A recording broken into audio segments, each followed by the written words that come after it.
matin du 22 février, ses collègues pensent d'abord à un contretemps. Un problème de transport. Une voiture qui refuse de démarrer dans le froid. Peut-être que la neige a rendu les routes dangereuses. Dans le Minnesota, les tempêtes hivernales ne rigolent pas. Parfois, les voitures disparaissent complètement sous une couche de neige épaisse d'1 mètre. La matinée passe. Puis l'après-midi. Toujours pas de Kira. Pas d'appel. Pas de message. Pas d'explication. Quand le magasin ferme, le sentiment d'inquiétude qui grandissait parmi ses collègues s'est transformé en quelque chose de plus aigu. Ce n'était pas son genre. Pas du tout. Quand elle ne se présente pas le lendemain, samedi, l'inquiétude laisse place à l'alarme. Ils essaient de l'appeler. Rien. Alors Tara, une collègue qui est aussi une amie proche, fait ce que n'importe qui ferait. Elle appelle le mari de Kira. Jeffrey Dal Trevino répond. Il a 39 ans, ancien militaire, marié à Kira depuis près de 3 ans. Quand Tara lui demande s'il sait où est sa femme, sa réponse est calme. Presque trop calme. La dernière fois qu'il l'a vue, dit-il, c'est la veille au matin, vendredi 21 février, vers 9h. Elle a quitté leur maison du 570 Loa Avenue East à Saint Paul avec une journée bien remplie devant elle. Elle prévoyait d'aller d'abord à la salle de sport à New Brighton, puis dans un salon d'esthétique à Roseville pour une séance de bronzage, avant de faire quelques courses. Elle avait mentionné qu'elle passerait peut-être au magasin plus tard pour faire passer des entretiens d'embauche. Elle n'est pas rentrée cette nuit-là. Mais Jeff, d'après ce qu'il raconte, ne s'est pas inquiété. Il explique à Tara que Kira lui arrive parfois de passer la nuit chez des amis ou de la famille sur un coup de tête, sans le prévenir. C'est inhabituel, certes, mais pas inconnu. Il suppose qu'elle rentrera le lendemain soir après le travail. Sauf qu'elle n'est pas venue au travail. Personne ne l'a vue. Personne n'a eu de ses nouvelles. Dimanche, Jeff a appelé les amis et la famille de Kira, à la recherche de réponses que personne ne peut lui donner. Personne ne l'a vue. Personne ne lui a parlé. Le silence autour d'elle est absolu. À 10h30 ce matin-là, Jeff contacte la police pour signaler la disparition de sa femme. Le 25 février, peu avant 5h du matin, la sécurité du Mall of America fait une découverte de routine. Une Chevrolet Cobalt blanche de 2006 est garée depuis au moins 2 jours sous une rampe de stationnement du centre commercial. Elle est impeccable, parfaitement positionnée, comme si le conducteur avait pris soin de la garer avec précision. Mais c'est justement là que le problème se situe. La voiture appartient à Kira Stege. Et elle ne se gare jamais à cet endroit. Ses places habituelles sont plus proches, plus pratiques. Et Kira, de son propre aveu, n'est pas douée pour les manœuvres compliquées, elle se gare toujours en marche avant. Cette voiture, elle, est garée en marche arrière, dans un coin, presque caché. À l'intérieur, les enquêteurs trouvent son sac à main. Mais son portefeuille manque. Son téléphone manque. 2 choses que personne n'abandonne volontairement, surtout en plein hiver, surtout quand on a des endroits où aller. La découverte de la voiture change tout.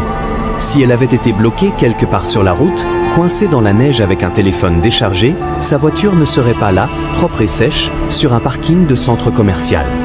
Si elle était partie chez un proche sur un coup de tête, elle aurait pris son véhicule, surtout avec ce temps. Alors où est Kira? Et qui a garé sa voiture? La police commence à reconstituer ses derniers moments, retraçant ses pas à travers cette dernière journée où quelqu'un l'a vue pour la dernière fois. Le matin du 21 février, elle a quitté la maison. Cela est confirmé. Mais que s'est-il passé ensuite? Les réponses mènent à Jeff, parce que la dernière personne connue à avoir passé du temps avec Kira, avant que l'on réalise qu'elle avait disparu, est son propre mari. Le couple avait prévu une soirée romantique ensemble. Vers 14h, Jeff a retrouvé Kira au centre commercial pour un café, et ils ont convenu de se revoir plus tard dans la soirée. Ils dînent au restaurant Crave, puis vont faire une partie de bowling au Sky Declan. À première vue, c'est une soirée agréable, le genre de soirée qui, avec le recul, ressemble à un souvenir plutôt qu'à un avertissement. Ils rentrent chez eux vers 22h et commencent à regarder un film. Matthew, le colocataire qui vit au sous-sol aménagé, monte brièvement au rez-de-chaussée, les voit sur le canapé et redescend pour ne pas les déranger. Plus tard, il va se coucher. Le couple termine son film et fait de même. Le matin, Kira part. Et elle ne revient jamais. Du moins, c'est l'histoire que Jeff raconte. Mais la police a appris, très tôt dans l'enquête, à se méfier des récits trop simples. Et il y a des détails d'abord anodins, puis impossibles à ignorer, qui commencent à tirer sur le fil de sa version. Une caméra de surveillance installée chez un voisin, pointée vers la maison des Trevino, capture quelque chose de curieux. Vers minuit 45 le 22 février, techniquement le même matin où Kira est censée être partie plus tard dans la journée, une lumière s'allume dans la partie de la maison occupée par le couple. Elle reste allumée une demi-heure, puis s'éteint. Ensuite, le projecteur extérieur au-dessus de l'allée s'allume à son tour. Quelques minutes plus tard, une lumière intérieure se rallume, reste allumée une quinzaine de minutes. À 2 heures du matin, la Chevrolet Cobalt blanche de Kira démarre et quitte l'allée. Elle se dirige vers une station-service proche. Et là, une caméra de vidéosurveillance filme Jeff Trevino en train de faire le plein. Il dira plus tard aux enquêteurs qu'il voulait simplement rendre service à sa femme, faire le plein pour qu'elle n'ait pas à le faire elle-même le lendemain matin. Mais si c'est le cas, pourquoi n'a-t-il pas ramené la voiture directement à la maison? Au lieu de cela, après avoir quitté la station-service, il prend l'Interstate 35, une autoroute qui s'éloigne de la maison, pas qui y mène. Où est-il allé dans les heures qui ont suivi? Personne ne peut le dire. La caméra du voisin capture une lumière qui s'allume brièvement à l'intérieur de la maison vers 4h15. Que ce soit Jeff qui rentre ou Kira qui se réveille, on ne sait pas. Mais après cela, la maison reste silencieuse jusqu'à l'aube. À 8h du matin, Jeff retourne à la même station-service, cette fois au volant de son propre véhicule. Il fait à nouveau le plein et retire de l'argent au distributeur automatique. Sur les images de la station, il porte un sweatshirt à capuche foncée avec un motif blanc sur le devant. À 9h15, la Cobalt blanche de Kira quitte l'allée de la maison. Une demi-heure plus tard, une voiture identique pénètre sur le parking du Mall of America par l'entrée ouest.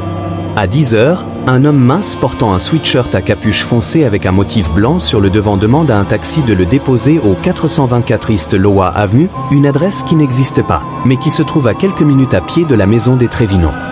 L'homme paie en espèces. Quelques minutes plus tard, une personne correspondant à cette description est filmée en train de marcher en direction de la maison où vivent Kira et Jeff. La police a un mot pour décrire ce genre de schéma, mais elle n'est pas encore prête à l'utiliser. Pas avant d'avoir compris ce qui s'est passé derrière ces murs. Parce que derrière les portes closes de cette maison bien rangée de Iowa Avenue, les choses ne sont pas ce qu'elles semblent être. Kira et Jeff se sont rencontrés en 2008 à Wausau, dans le Wisconsin, d'où elle est originaire. Ils travaillent sur le chantier de construction d'un hôpital dans les environs, elle est barmaid. Le courant passe rapidement, ils tombent amoureux et se marient au Costa Rica en juin 2010.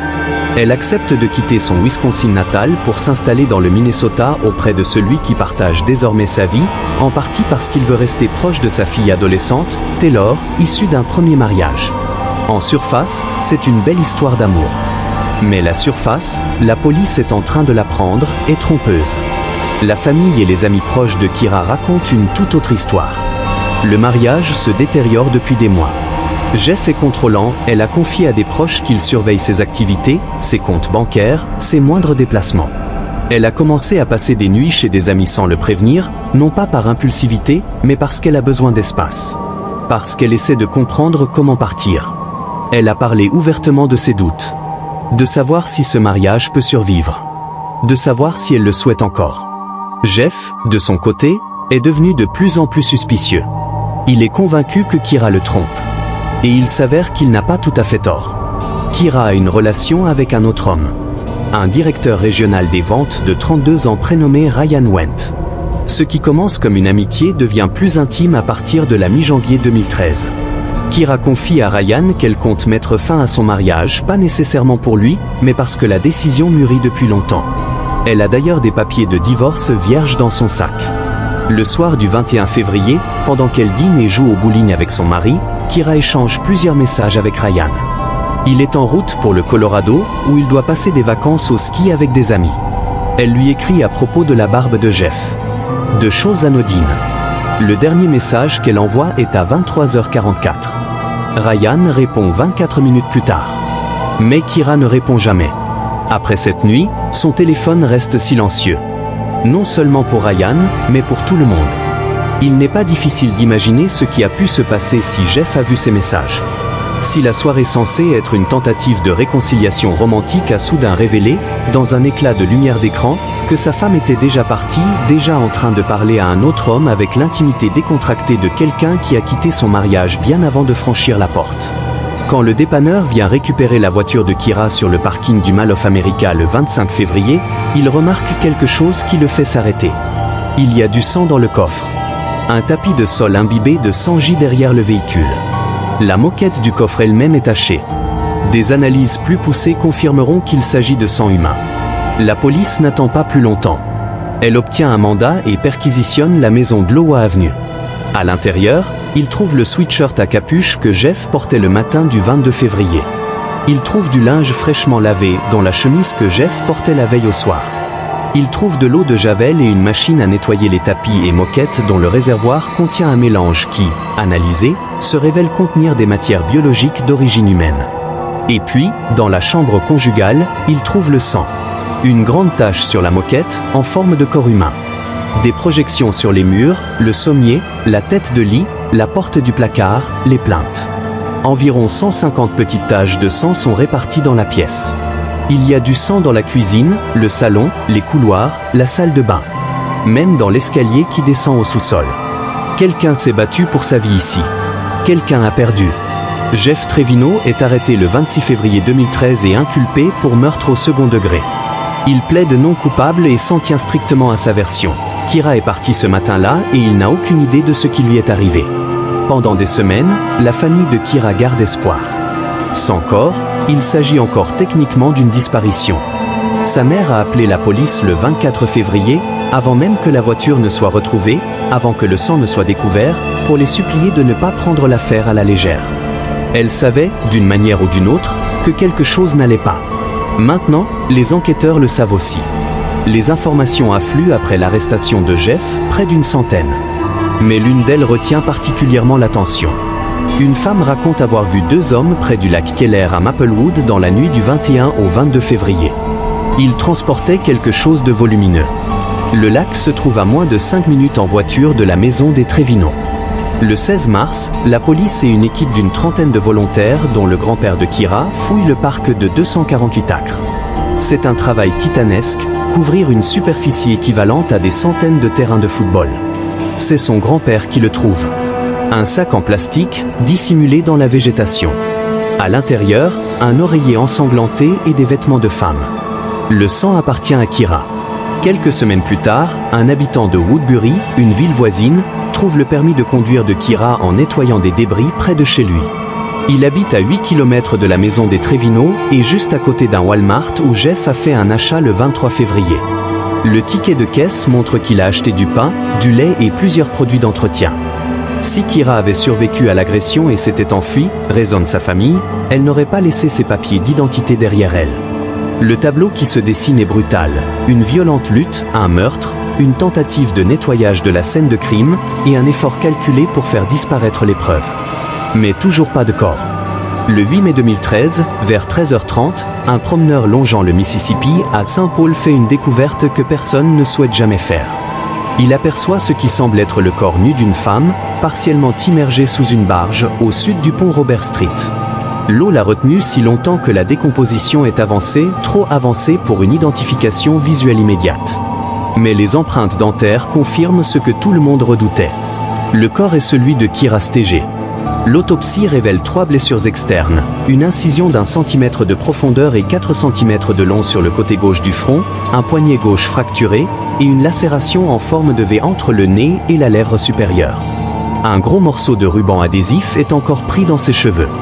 En raison de l'état du corps, le médecin légiste ne peut pas déterminer la cause exacte de la mort. Mais il peut affirmer ceci, Kira a perdu une quantité de sang considérable. La violence qu'elle a subie a été catastrophique. Jeff Trevino, ancien militaire formé au combat, a maîtrisé sa femme dans leur chambre, l'a tuée, a nettoyé les lieux, a enveloppé son corps, l'a placé dans le coffre de sa propre voiture, a conduit jusqu'au fleuve et l'a jeté dans l'eau glacée. Ensuite, il a conduit la voiture de Kira jusqu'au centre commercial, l'a garée là où elle ne serait pas découverte immédiatement, et est rentré chez lui à pied, après avoir pris un taxi payé en espèces avec l'argent qu'il avait retiré ce matin-là. Le lendemain, il est allé au Walmart acheter des produits d'entretien. Et tout ce temps, il a agi normalement. Quand sa fille Taylor est venue à la maison le 23 février, elle n'a rien remarqué d'inhabituel en dehors de l'absence de Kira. Son père semblait calme, posé. Il a même envoyé des messages au téléphone de Kira chaque jour pour lui demander de le contacter, une mise en scène de l'inquiétude qui a duré jusqu'à ce qu'il appelle enfin la police. Le 25 novembre 2013, Jeffrey Dal Trevino est reconnu coupable de meurtre au second degré. Il est condamné à 27 ans et demi de prison. Il n'a pas été inculpé de meurtre avec préméditation. L'accusation n'a pas pu prouver qu'il avait planifié de tuer sa femme avant cette nuit, seulement qu'il l'a tuée dans ce qui a dû être une confrontation explosive. Les messages que Kira envoyait à Ryan, les soupçons que Jeff nourrissait, la tension qui s'accumulait depuis des mois, tout a convergé en un seul acte de violence. Une question demeure après le procès. Jeff a-t-il agi seul? Le colocataire, Matthew, qui se trouvait au sous-sol cette nuit-là, affirme n'avoir rien entendu. Il dit avoir le sommeil très lourd. La femme qui a vu 2 hommes près du lac Keller, en revanche, était certaine de ce qu'elle avait vu. Et dans la voiture de Jeff, après son arrestation, la police a trouvé un bout de papier sur lequel était inscrite l'adresse de Ryan Wendt. Ryan était-il la prochaine cible? Ou cette adresse était-elle simplement la preuve de l'obsession de Jeff, un nom qu'il avait noté, qui le consumait, mais sur lequel il n'est jamais passé à l'acte? L'enquête n'a établi aucun lien entre Matthew et le crime. Officiellement, Jeff Trevino a agi seul. Mais certaines questions, comme certaines blessures, ne se referment jamais complètement. Kira Stege avait 30 ans quand elle est morte. Elle était gérante, une amie, une fille, une petite fille. Elle était quelqu'un qui se garait en marche avant parce qu'elle connaissait ses limites. Quelqu'un qui restait dormir chez des amis quand le foyer lui pesait trop. Quelqu'un qui gardait des papiers de divorce vierges dans son sac parce qu'elle essayait de trouver le courage de recommencer. Elle a failli y arriver. La neige tombée en février 2013 a fondu et gelé et refondu bien des fois depuis. Le parking où sa voiture a été retrouvée est toujours là. La maison de Iowa Avenue est toujours debout. Le Mississippi continue de couler là où son corps a finalement été découvert, retenu, pendant des mois, dans l'étreinte glacée de l'hiver. Mais l'amour, celui qu'on revendique sans le donner, n'est pas l'amour. Et le contrôle, déguisé en dévotion, n'est que de la violence qui attend son heure. La famille et les amis de Kira continuent de se souvenir d'elle. Et son histoire, comme le fleuve, continue portée par ceux qui refusent de la laisser tomber dans l'oubli.